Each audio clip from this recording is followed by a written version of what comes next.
ఇక్కడికి వచ్చినందుకు నేను శశి అమ్మ ఎంతో హ్యాపీగా ఉన్నాం. కానీ మీరు మాత్రం ఈ మధ్య చాలా డల్గా ఉంటున్నారు. ఎందుకలా? నాకు కూడా మీతో హ్యాపీగానే ఉండాలని ఉంది రిషి, కానీ ఎందుకో ఉండలేకపోతున్నాను.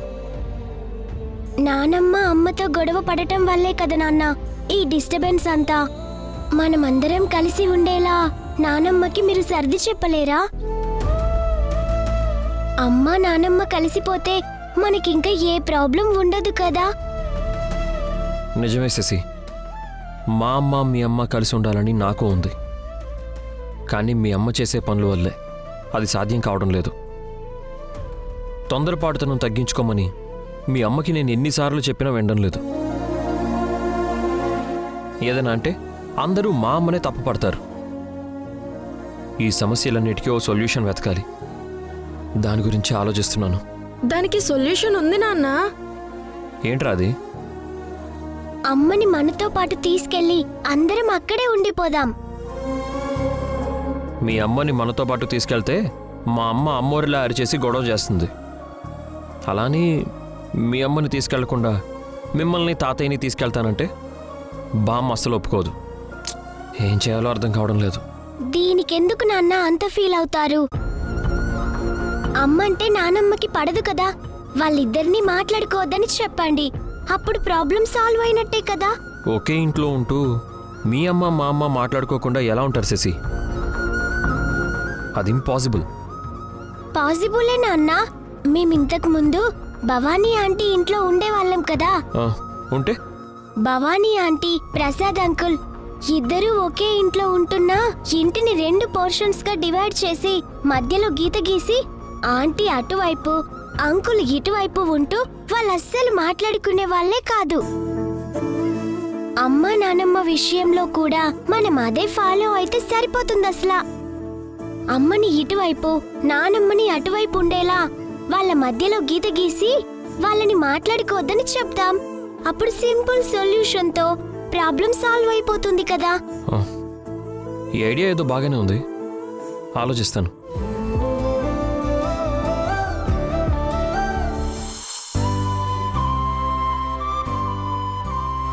ఒరే చంద్ర, ఏంటమ్మా? ఇక నీ కొడుకు మారడా ఏంట్రా? పెళ్ళాన్ని ఇక్కడ వదిలేసి నిన్ను పిల్లల్ని తీసుకెళ్తానంటాడేంటి? అమ్మని అల్లల్లా పెళ్ళాన్ని బెల్లంలా చూసుకోవాల్సిన వాడు పూర్తిగా రివర్స్లో ఉన్నాడేంట్రా?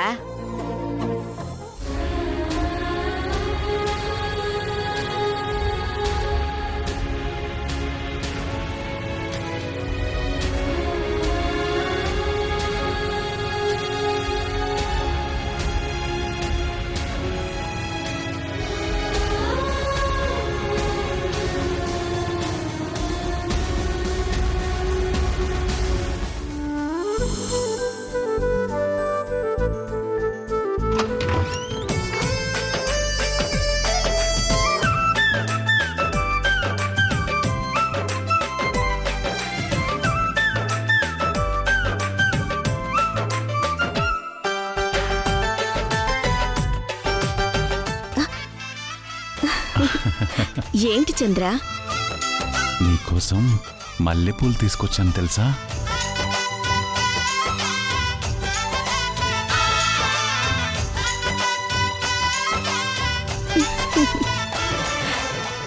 మల్లెపూలు తెచ్చావంటే ఏదో స్పెషల్ ఉండే ఉంటుంది. ఏంటి చంద్ర? నువ్వు నాకెప్పుడు ప్రత్యేకమే దాము. నీకు మల్లెపూలు తీసుకురావడానికి స్పెషలే అవసరం లేదు. నా మనసు కనిపించింది, తెచ్చాను. ఏ భార్య అయినా భర్త నుంచి పెద్ద పెద్ద బహుమతులు ఆశించదు చంద్ర. ఇలాంటి చిన్న చిన్న సంతోషాలే కోరుకుంటుంది. నువ్వే తెచ్చావు కదా, నీ చేతులతోనే నా తల్లో పెట్టు.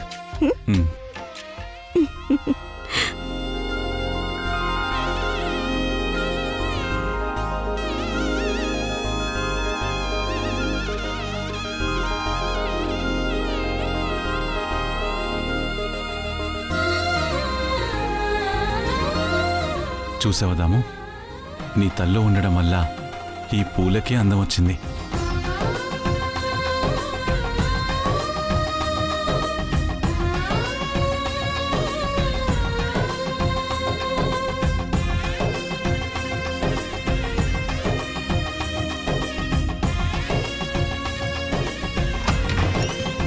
తాతయ్య ఆ, రండమ్మా. రండ్రా. అవును, మీరు నిద్రపోకుండా ఇలా వచ్చారేంటి? ఈ రోజు మేము మీ దగ్గరే పడుకోవాలని డిసైడ్ అయ్యాం. ఆ, అందుకే వచ్చాం. సరే రండి పడుకుందాం.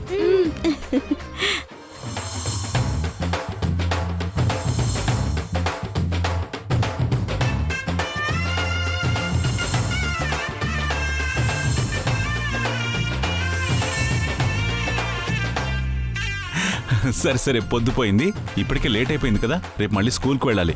పడుకుందాం రండ్రా. తాతయ్య తాతయ్య ఏంటమ్మా? ఏదైనా కథ చెప్పవా? కథనా? సరే. అనగనగనగా ఒక రాజు ఒక రాణి ఉండేవారు. తాతయ్య తాతయ్య ఆ, ఎప్పుడు ఈ పాత చింతకాయ పచ్చడేనా అసలు? అనగనగా ఒక రాజు లేదంటే అనగనగా ఒక ఊరు అంటూ మా చిన్నప్పటి నుంచి వింటూనే ఉన్నాం.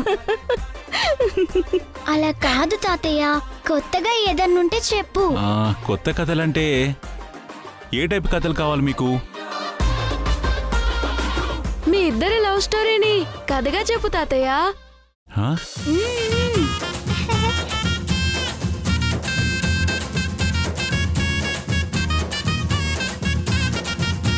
చెప్పు తాతయ్య, ప్లీజ్ తాతయ్య, చెప్పు తాతయ్య. ఆ, ఉమ్, ఉమ్, ఆ, చెప్తా. నేను కాలేజీలో చదివేటప్పుడు మొదటిసారి మీ నాన్నమ్మని చూశాను.